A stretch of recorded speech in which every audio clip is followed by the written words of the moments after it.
Hey y'all. Good evening to everyone. I hope that you all have had an incredible day today, the day after Thanksgiving. And guess what, y'all? I have not eaten any more Thanksgiving food yet. I still have today, and the night is not over. So I still have today to eat a little more for this free day. I just been so busy today. I haven't even had a chance to eat a whole lot of that stuff. I've been kind of really eating the foods that I normally eat on my meal plan. But don't worry, I'm gonna have a little something tonight.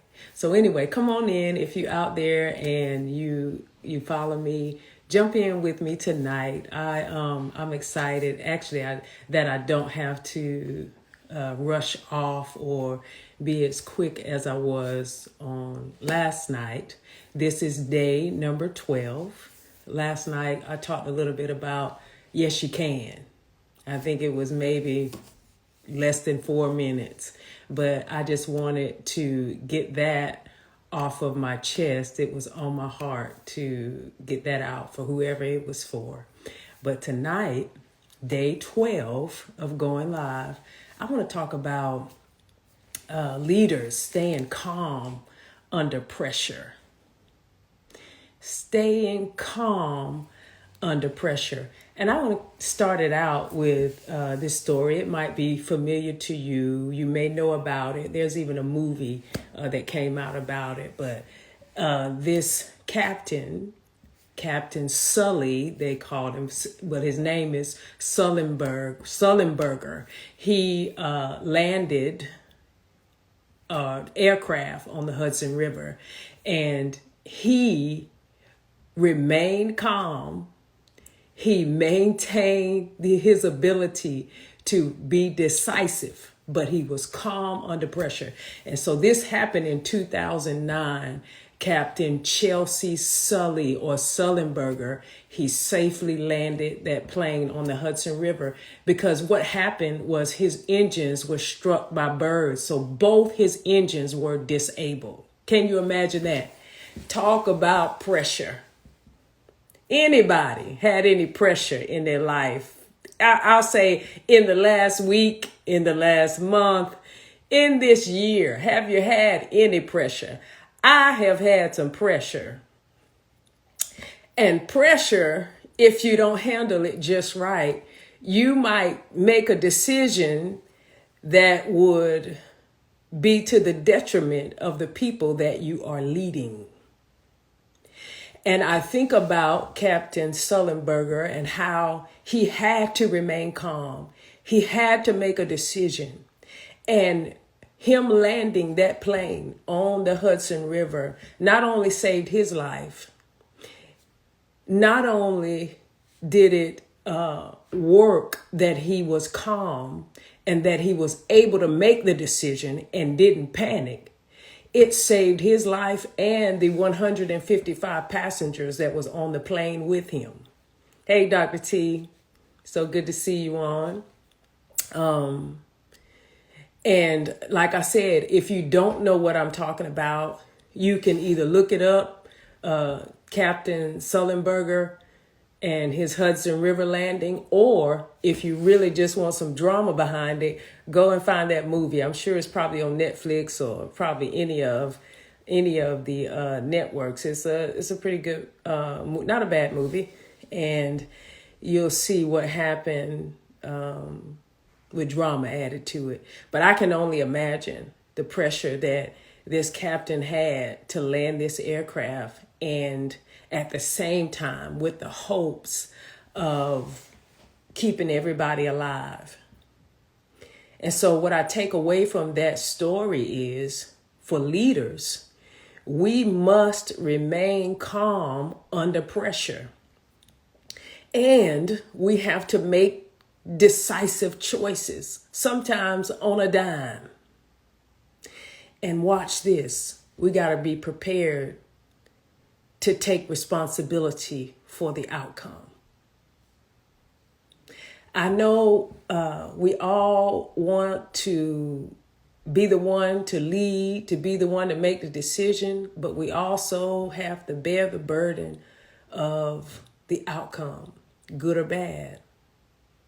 Because if you search it out, even this story about Captain Sullenburger, they still did an investigation. They want to know if his decision was the best decision, because that was a whole aircraft that was lost.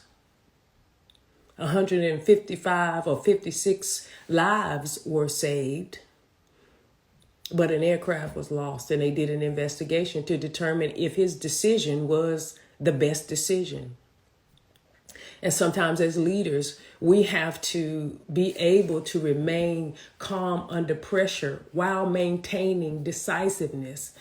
And I think having this kind of skill, this kind of emotional intelligence, this is a mark of a great leader who can be under tremendous pressure, maintain a calm attitude, and still make a decision for the greater good of the organization, of the team, of the ministry, whatever you might be dealing with. So staying calm under pressure, I think that it requires a balance. The leader has to have some strategy, some way to achieve the kind of balance that when pressure comes, you can remain calm. The situation may be catastrophic, if you will. It may have the potential, rather, to be catastrophic, but that calmness of a leader, that's a great leader. That's a great leader that can remain calm under that kind of pressure. And so I want to give some of the things that I think are important in maintaining that balance. And the number one thing I can think of is develop that emotional intelligence. When you develop that emotional intelligence, you're developing that self-awareness, that self-regulation, as well as empathy. Well, what do I mean? That self-awareness, of course, you recognize when you're feeling stressed or overwhelmed, and you address it calmly. With the self-regulation, you avoid reacting impulsively. I don't know about you, but it looks all out of sorts when a leader acts impulsively. Sometimes we got to take a moment to breathe. One of the things I do is, if it's something that I know is pressurized, if you will, I'll just beeline to the restroom. I'll go to the restroom. Don't necessarily have to use the restroom, but I'll go in the restroom. Nobody's in there. I'll go in the stall. I'll close it. I'll breathe. Take some deep breaths. Process what I'm thinking. And then develop the plan or what it is that I'm going to say when I come out. Adjust my attitude so that when I speak or when I say something, it's not one that's going to ruin or tear down the entire team or the entire group. I got to regulate myself. And as leaders, we got to find a way to stay self-aware and have that self-regulation. And then the last thing I said was empathy. Understand the emotions of your team to make decisions is also a part of considering how you're going to respond. You got to understand that those people on the team have perspectives that may make a difference in the outcome or how everything happens. Now, I know the story that I just told about Captain Sully. That was him having to make that decision. And there are situations where that leader will have to make the decision. I'm talking about really not the exception. I'm talking about in general, when decisions have to be made, that sometimes you got to consider the perspectives of the team, and as well as developing that emotional intelligence. Sometimes you can use grounding techniques that I said. Sometimes I'll leave, go take some deep breaths, but deep breathing works. It really does work. And I'm not saying that it works the same for everyone, but it works for me. And so sometimes you can inhale 4 times, exhale, however many times you have to do it, but use that technique to kind of bring yourself back in. And then mindfulness. This is something I've talked about before. Mindfulness, where you focus on the present moment rather than dwelling on past mistakes or future uncertainties. Just think about it. If it's a situation where you have to make a decision really quickly, as Captain Sullenburger did, you don't have time to think about, oh, if I land this thing here, my career is over. He had to think about the best outcome to save lives. And sometimes that means you got to picture a successful outcome. I know sometimes we think the worst, but we have to shift our thinking.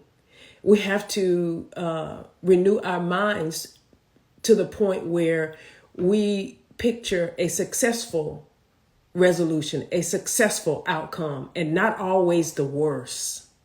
Because as you think, the Bible says, as a man thinks in his heart, so is he. So if all you're thinking is everything is going to go wrong, and I'm going to leave that right there. But we got to start thinking that things are going to turn out well. You're going to keep yourself calm. You're going to do what you need to do to ground yourself, and you're going to make a good decision, because that's what great leaders do. That's what great leaders do.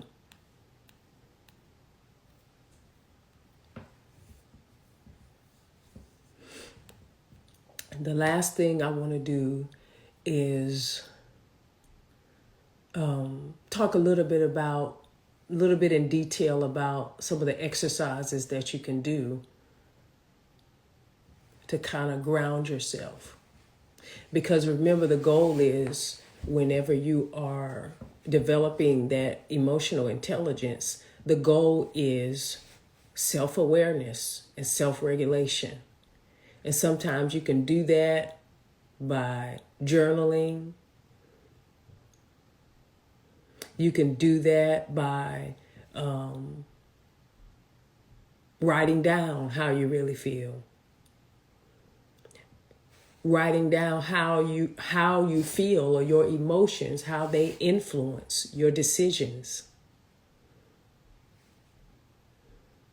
And then, if you've had a situation before that you've had to use emotional intelligence, and maybe perhaps you didn't use it as well as you could have, then write down, what could you do that could be different or make it better next time.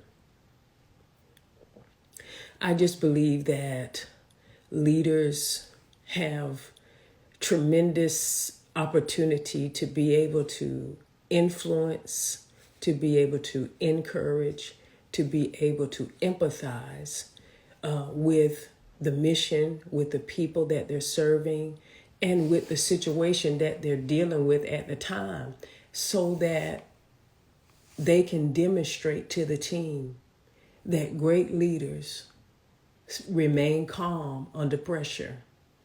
Great leaders do what they need to do to make sure that they are developing emotional intelligence, that they are grounding themselves in such a way that they don't fly off the handle, that they don't make impulsive moves, and that they don't react or respond in an impulsive manner.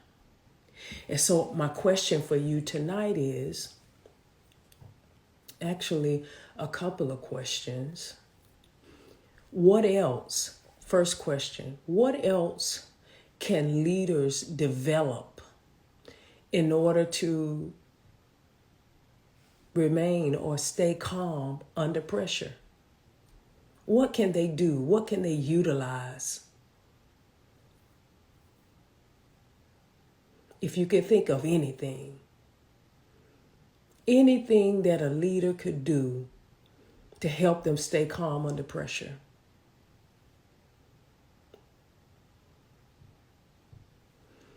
And then, how should a leader be thinking? Should they be thinking about the outcome in a negative way, or should they be thinking, what decision can I make in the heat of this moment that will bring about the best possible outcome?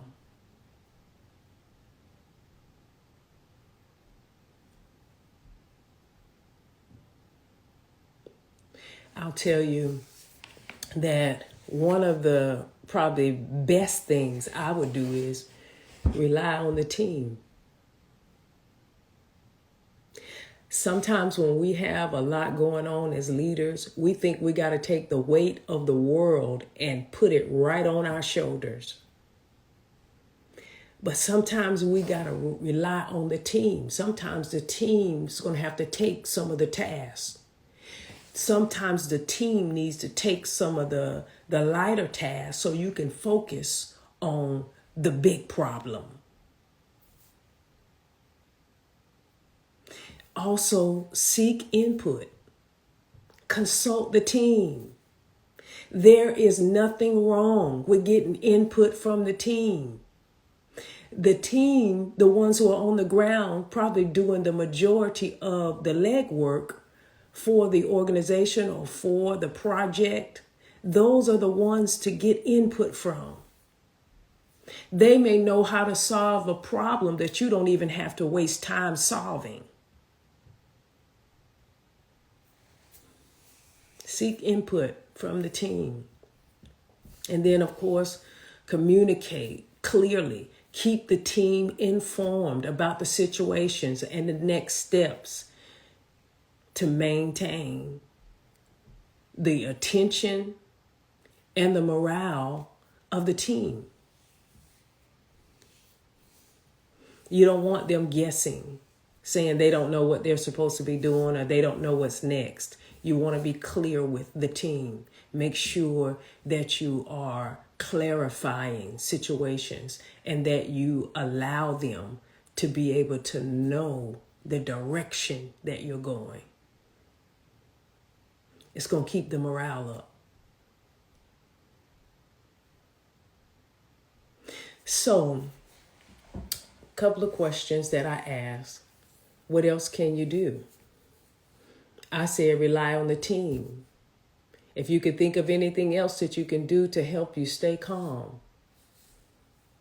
I'll give you one more, and then I'm going to get ready to close out this live. But you can break down the problem. You know, when you're looking at one big problem, it can be overwhelming. I'm thinking about, let's say, for example, you have a deadline that moved up where you had 6 months at one time to get it done. Now they're saying, hey, in the next 30 days, this needs to be done. And if you're just looking at the fact that you just got 5 months of prep and execution taken away from you, you're looking at the big problem saying, we don't have enough time. But one of the wise things to do is break down the problem. Break it down. Identify the priorities. Focus on what must be addressed immediately versus what can wait. And then divide and conquer. Use that team. Use that team, divide and conquer. Break the issue into smaller, manageable tasks so you won't feel overwhelmed. And then the last thing is you can use decision frameworks. SWOT is a good one. I think that's probably universal. You can apply those kinds of tools to be able to use certain frameworks to do analysis, to quickly evaluate your options, and then start executing.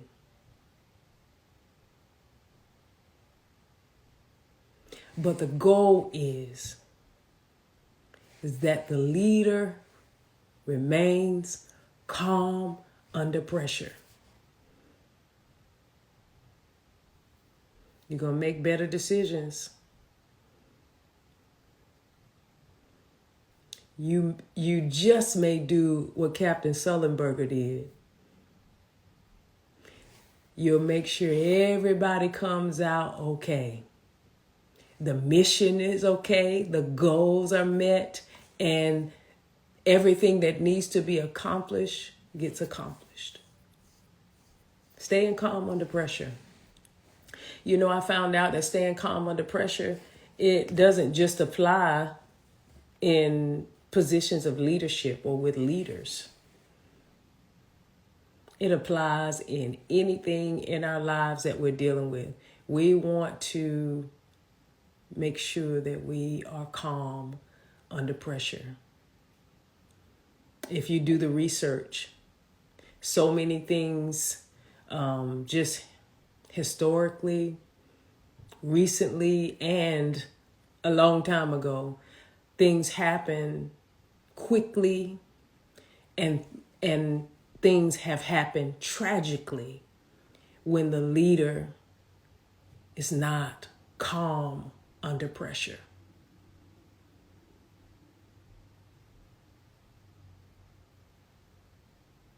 Well, I want to leave you with that tonight, but share with me. Let me know what else or some examples of what you do when you feel the pressure, when the pressure is on.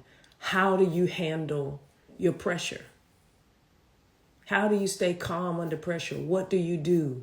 Whether you're in whatever area that you work in, business, ministry, what do you do? What do you do? How do you stay calm? Somebody put that question in the chat. How do you stay calm under pressure? How do you stay calm under pressure?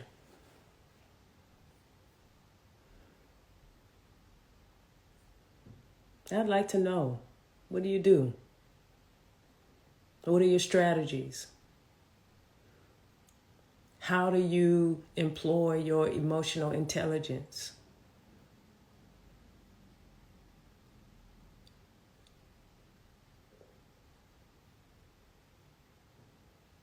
Are you impulsive? Or do you take a moment, breathe, think, re-engage? Hey, Camille. So we're on here talking about staying calm, leaders staying calm under pressure. I don't know if anybody have ever not been calm under pressure, but I'm a pretty even-tempered person. I'm a very slow boil. So I don't like to get to a boiling point. I like to stay far away from that. But there are some other leaders where their fuse is a lot shorter. And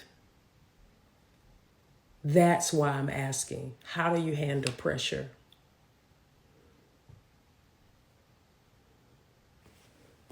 How do you handle it? How do you respond? All right, y'all. So I'm going to leave you with that. And I hope that the leaders who watch this I hope that this thought resonates with you and that you actually, think about it. How do I respond? Am I impulsive, or do I take a moment? Do I remain decisive? What do I do? This is one thing that I know, that everyone does not respond the same, but we all can develop in that area where we can remain calm or become more calm in situations where we have a lot of pressure. All right, y'all. Well, that's all I have for tonight. I look forward to day 13 tomorrow, spending some time with y'all. We're going to continue this because I believe that there are some other areas that we could work in as leaders to help us handle some of the pressures that happen in business, some of the pressure that happens. Sometimes we have pressure in other areas, but it comes out when we are in the workplace. So I just want to continue this a little bit more tomorrow. So again, I hope this was helpful. Staying calm under pressure. Stay calm, stay calm, stay calm. All right, y'all. Have a wonderful evening.